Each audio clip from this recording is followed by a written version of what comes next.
पाप का बाप एक प्रसिद्ध कहानी है। एक पंडित जी काशी से पढ़कर आए। ब्याह हुआ, स्त्री आई। कई दिन हो गए।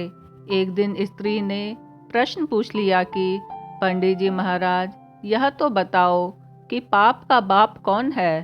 पंडित जी पोथी देखते रहे पर पता नहीं लगा, उत्तर नहीं दे सके। अब बड़ी शर्म आई कि स्त्री पूछती है, पाप का बाप कौन है। हमने इतनी पढ़ाई की पर पता नहीं लगा। वे वापस काशी जाने लगे। मार्ग में ही एक वेश्या रहती थी। उसने सुन रखा था कि पंडित जी काशी पढ़कर आए हैं। उसने पूछा, कहाँ जा रहे हैं महाराज।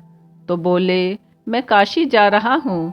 काशी क्यों जा रहे हो, आप तो पढ़कर आए हैं। तो बोले, क्या करूँ, मेरे घर में स्त्री ने यह प्रश्न पूछ लिया कि पाप का बाप कौन है। मेरे को उत्तर देना आया नहीं। अब पढ़ाई करके देखूंगा कि पाप का बाप कौन है। वह वेश्या बोली, आप वहाँ क्यों जाते हो, यह तो मैं यहीं बता सकती हूँ आपको। बहुत अच्छी बात, इतनी दूर जाना ही नहीं पड़ेगा। आप घर पर पधारो, आपको पाप का बाप मैं बताऊंगी।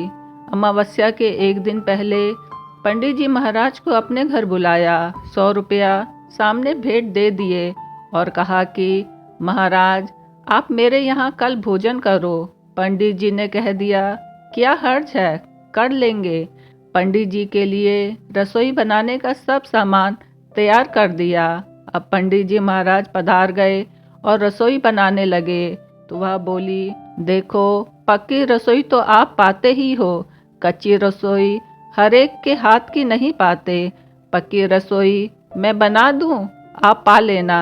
ऐसा कहकर 100 रुपये पास में और रख दिए। उन्होंने देखा कि पक्की रसोई हम दूसरों के हाथ की लेते ही हैं, कोई हर्ज नहीं। ऐसा करके स्वीकार कर लिया। अब रसोई बनाकर पंडित जी को परोस दिया। 100 रुपये और पंडित जी महाराज के आगे रख दिए और नमस्कार करके बोली, महाराज, जब मेरे हाथ से बनी रसोई आप पा रहे हैं तो मैं अपने हाथ से ग्रास दे दूं। हाथ तो वे ही हैं जिनसे रसोई बनाई है, ऐसी कृपा करो। पंडित जी तैयार हो गए उसकी बात पर। उसने ग्रास को मुंह के सामने किया और उन्होंने ज्यों ही ग्रास लेने के लिए मुंह खोला कि उठाकर मारी थप्पड़ जोर से। और वह बोली, अभी तक आपको ज्ञान नहीं हुआ। खबरदार, जो मेरे घर का अन्न खाया तो आप जैसे पंडित का मैं धर्म भ्रष्ट करना नहीं चाहती।